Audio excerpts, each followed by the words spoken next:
Sweden has produced quality engineers for generations, and a testament to their ingenuity was the country's tank destroyers, which recently made their debut in World of Tanks.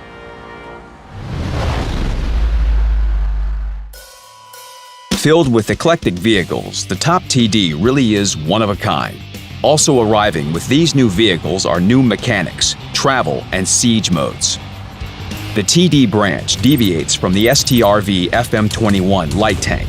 The first tank destroyer is waiting at Tier 2, and its name isn't an easy one. The Panzerfernluftvernbahn FM42, or PVLVV FM42 for short. Playing it is like taking off a heavy winter coat. You become lighter, quicker. This is a small, agile, and maneuverable vehicle. But these features come at the price of poor view range and lack of armor. This TD also features decent gun variants and low detectability. If you have experience in playing this type of vehicle, the PVLVV FM42 won't surprise you. All the standard tank destroyer tactics work well with it. The Tier 3 tank destroyer is the IKV-72. The vehicle still has thin armor and a short view range, but its mobility, available guns, and small dimensions will cheer you up. The Swedish Tier 3 tank destroyer has an even lower profile than the Tier 2 one. The IKV-72 boasts the best concealment of all vehicles in the game. Long live the new king. This accolade was previously held by the French Renault UE-57, also a tank destroyer, also at Tier 3. To crown it all, this Swedish vehicle enjoys an excellent gun depression angle, 12 degrees. This allows it to take some unusual firing positions. The next vehicle is the SAV M43, a machine without significant drawbacks and sweeping advantages. Its weaknesses are short view range, poor HP, and virtually no armor on the sides. However, the frontal armor isn't bad for this tier and vehicle type. Strengths include mobility, a small profile, and a good selection of guns. Here you'll have to think about which gun you want to install. You either sacrifice high damage per shot and take the accurate 75mm gun with good penetration capability, or you pick the 105mm cannon and deal 3 times as much damage, but not all the time because its penetration and accuracy aren't as reliable. The vehicle's gun depression angle has become even better, 14 degrees, so it can successfully make use of terrain. In the middle of the branch, you'll find the IKV-103. On the surface, it looks like the IKV-72. Its drawbacks are the same too, armor and view range. This is also true for its strengths, small profile, great mobility, and a high gun depression angle. One thing is unusual though, there are only heat shells in its ammo rack. The velocity of these shells is pretty slow, so you'll have to get used to that, but their penetration capability doesn't reduce with distance. The next vehicle in the branch is the IKV-65 Alt-2. Among Tier 6 tank destroyers, it has the highest reverse speed, 20 kilometers per hour. Other than that, this vehicle doesn't have any unique characteristics. It's a typical compact Swedish TD with poor armor and health, but it's agile, very fast, and sports an excellent gun. This vehicle can reach a speed of 60 kilometers per hour. Only the Hellcat is faster.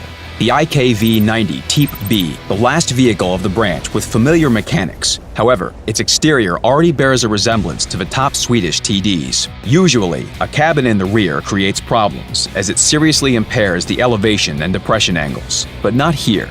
The IKV-90 Type B is an exception to the rule. Its gun mounting doesn't affect performance.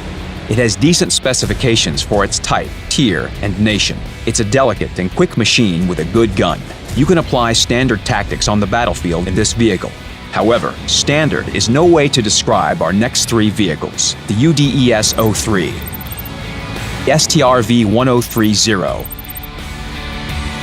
and STRV-103B. These machines possess unique gameplay features and are incomparable with any other vehicles except themselves. Let's review their specifics. These TDs have 2 modes, travel and siege. The first is for fast movement. The second is for effective firing. In the first mode, the vehicle is agile and maneuverable. It has a high maximum speed. In this mode, forward speed is comparable to reverse speed. The STRV-103B can reach 50 and 45 kilometers an hour, respectively. You don't need to waste time turning around to escape. And with that, we've run out of positives. So let's look at some things to be wary of.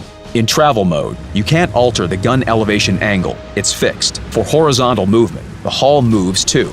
When you fire, the dispersion is enormous, SPG-like. It's extremely difficult to hit anything. Compared to this, direct firing from an SPG is a sniper's job. Everything changes when you press X. In a couple of seconds, the vehicle becomes completely different. Forward and reverse movement slows to a crawl, but now you can shift the hull up and down together with the gun. And the gun takes on excellent characteristics in accuracy and aiming and reload time. The main tactic of top Swedish TDs is ambush. Even small cover will be enough to hide them. These vehicles are low and have a good profile. They're the best for their tiers, in fact. The STRV-103B at Tier 10, STRV-1030 at Tier 9, and the UDES is the least detectable Tier 8 vehicle in the game. Apart from that, the camouflage net and binocular telescope work in siege mode, even if you turn the hull. In general, the Swedes have all the abilities needed to make full use of their guns, which are quick-firing and have high penetration values for standard shells. Of course, at close range, on the march, or lacking proper cover, Swedish high-tier TDs are almost helpless, but they are formidable opponents from a distance. What comes to mind after looking at Swedish TDs is that branch research will be anything but dull, and the main course awaits players at the top tiers. That's all for now. Take these new vehicles for a spin. Good luck in battle.